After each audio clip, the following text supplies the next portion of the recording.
I'm Vanity James, owner of Vanity James Realty. Let's talk.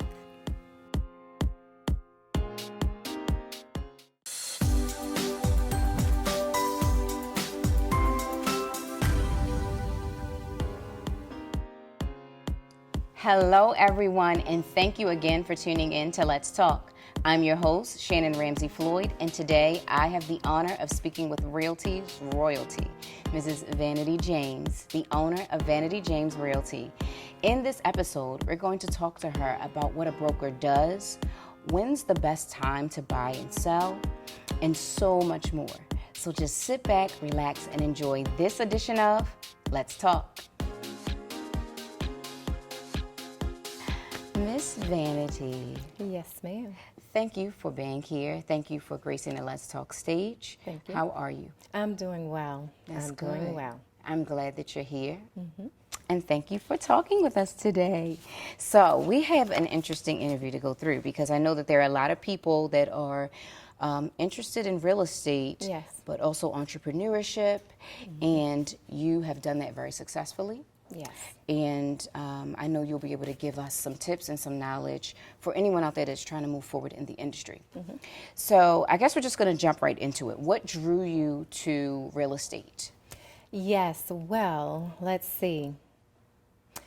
Many moons ago, I was affiliated with a real estate investor, and it was a transaction that went all wrong Wow. on all different levels. Wow. Basically, this was a person who was a fixer-upper and flipper, and I got involved, and I just was not really aware of what was going on in the transaction.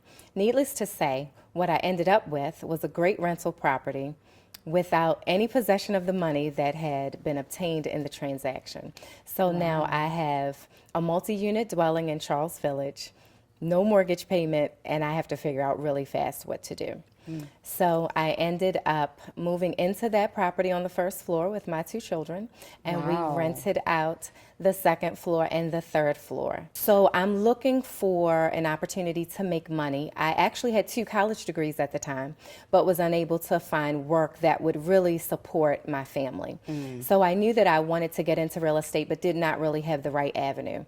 So from there, I ended up letting that house work for me. So I actually lived rent mortgage free on the first floor. Yeah. And the second floor and third floor actually paid the mortgage and all of the expenses associated with the home. So, you know, the Bible says all things work for your good. That's so even right. in that bad situation, I was able to turn it around, and I did not face foreclosure, and I was able to keep the property.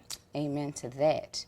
So what would you change about the industry for someone that's just like coming in? And I'm pretty sure you've helped plenty of people in this in Surely. the field. I don't know if I would actually change anything in the industry. More so, I would try to help that person change their mindset. Wow. You know, we go through a lot of things in life, and if you take on the mindset that you are an overcomer, you are a victor instead of a victim, if you kind of already knew that things were going to work out in your favor, you would think a little differently, you would move a little differently, you would study harder because you knew that in the end you would be successful.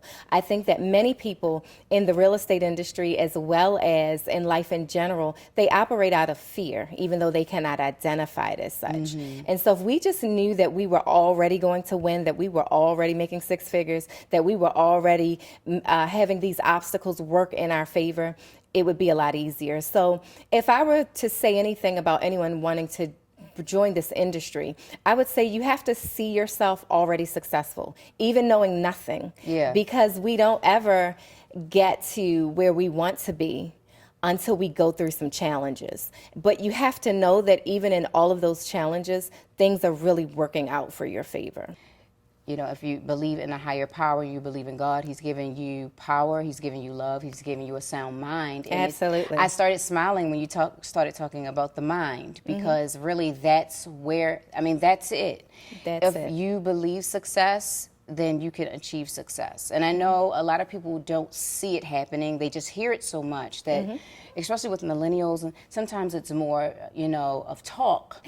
Well, you know, when I wasn't as a devout believer as I am now, I knew that there was always a higher power with me. Yes. And so in my strength, in my weakness, he will make us strong. Yes. It sounds like you got your yes from him a long time ago, and you Yes. stuck with that yes. Absolutely. That's a great story to tell. Yes, it is. That's a great story to tell, because those no's have built you for where you are today and where Absolutely. you're going. Tell us, what is an average day like for you? Well, that's interesting because my husband and I also have another business. Okay. So I am a mother, I'm a wife, I have a business that I run with my husband called Marketing Made Easy, and we actually run a door-to-door sales team. So that takes up several hours in the morning, and then I'm also a real estate broker. So a normal day for me is starting off early and ending late. I multitask, so I really take a look at everything that I have to accomplish for that day, and I just fit it in. I have a planner. If I don't have it written down, if I don't have it time blocked, it probably won't happen. So I am an avid believer in planners and in staying organized so that you can accomplish everything that you have to. So it involves talking to customers, taking them out, having initial consultations, having listing appointments, hanging signs, negotiating with the other side of the transaction, Right. working with loan officers, keeping people in order. Sometimes, we have to stay, deadlines are very, they're mandatory in the real estate transaction. So you have to always be, you have to always work with the other side, even though you have the interest of your client. You have to make sure that deadlines are met. You have to make sure that we can come to some middle ground, because in the end, what you want for your client is for them to own a home or to sell their home. Are millennials buying? So it's really interesting because a lot of the clients that I have who are millennials, they were referred to me by other people. So the millennials that I've been working with, typically it's their mother or their grandmother who said, you just have to go talk to Vanity, let me give you her information. So as I speak to them, it's interesting because, in this season, there's so many DIY shows. You can fix this house, you can flip this house, you can buy it with no money down. And there's a lot of fake news in the media regarding that. But when you speak to them and you see how they're really well put together, they have been working. They may not have all of the savings that they need, but they're working in that order. They're very much aware that they need a good credit score. They are aware of many programs that are available to them. So when I speak to millennials, I really try to plant the seed, or I try to nourish the seed that's already been planted in their spirit for home ownership. They should actually accumulate wealth. This is the method that they can do that. And so I take them where they are and I move them to the next level of home ownership. So many times they say, well, can I? And they, do I? Is it the right time? Maybe I should wait. No, maybe you shouldn't. Maybe we should just do it now, because many times they have great credit scores. They have a savings account, and they sometimes have enough to go to settlement, and they also qualify for home buyers programs. So many times when I meet millennials, I really talk about the mindset, because sometimes they're not willing because they don't think they can do it. Right. And you believe that they can because you've done it. Yes. When you have a millennial or anyone that's, wants to buy or sell, is there something in particular in that person that you may see that says, you may be a good broker? What is it that you're looking for when someone comes to you and says, hey, I want to do these things? Or Surely.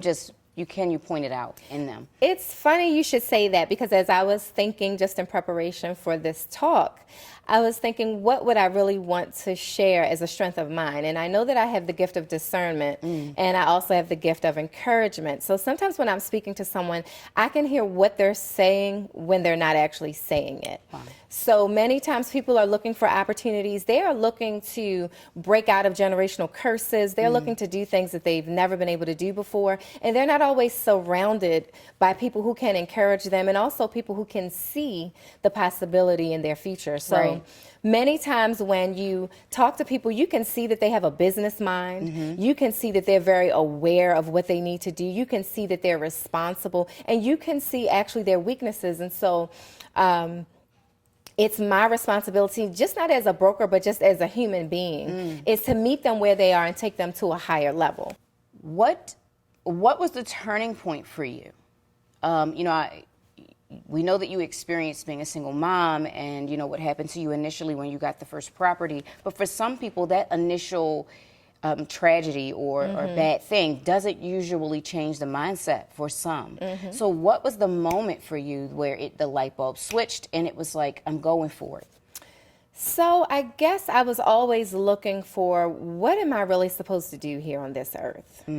And I struggled with being young, being a teenage mom, and I have 2 degrees, I'm very smart, but I always struggled with what was really my purpose here and why am I struggling?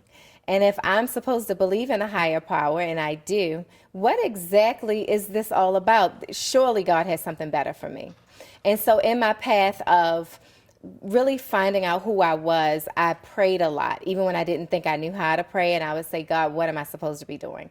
And he speaks in a very still, subtle voice. Yes. And he would say to me, continue to pursue real estate. Even when I had other business ventures going on, he would say, continue to pursue real estate. And I know that when you listen to the voice of the Lord, he will guide you. And even when things are difficult, he will still show you that in the midst of adversity lies opportunity. Yes. And so I just had to keep going. And I knew I have a bachelor's degree in social science with a minor in Spanish. I have a master's degree in teaching. I did none of those things. Wow. But I also knew that if I was going to serve God, he was not going to be a God of lack. Yes. He was going to be a God of abundance. And Yes. I have found my ministry, I have found my space in real estate. Well, this question might sound funny, but because we know that you're in your purpose, you display that very well. Thank you. But if you were not doing real estate, what else would you do? Do you have a dream job? You have a secret thing that nobody knows about that you would want to pursue? So it's not a secret anymore. And I know you're thinking, how did this interview turn this way? But if I was not doing real estate full time, I would definitely be preaching across the globe. That's what I would be doing. You hit the nail on the head. Because as you're speaking, I'm drawn to what your spirit is. It's very deliberate. Thank you. And it's very bright. Thank you. And you really do. You have a heart for it. You have a heart for the people, and I think Yes. that is what's making you even more successful.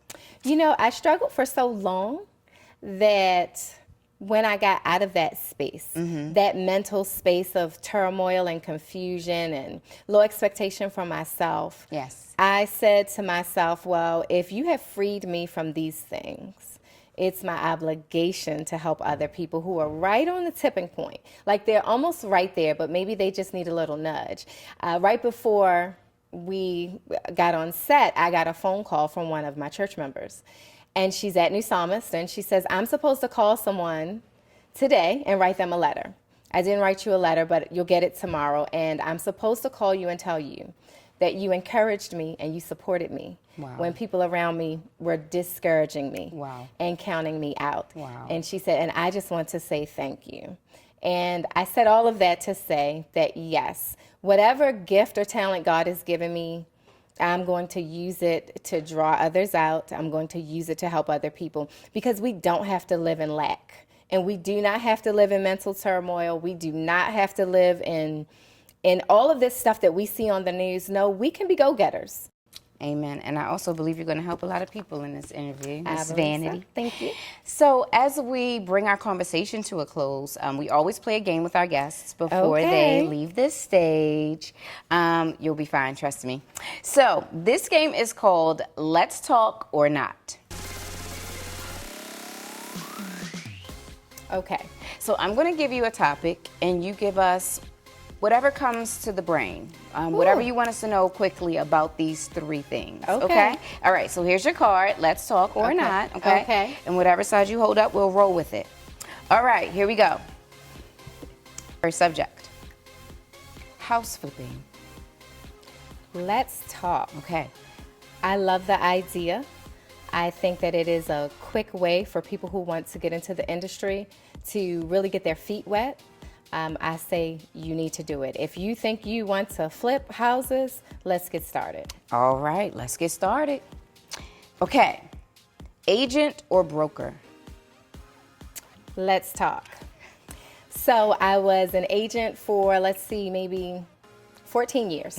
And I said, I want to learn more. And when you get your broker's license, you can either be an associate broker and stay with the brokerage where you are, or become your own boss. And so since I am a boss, I said, well, let's be the broker.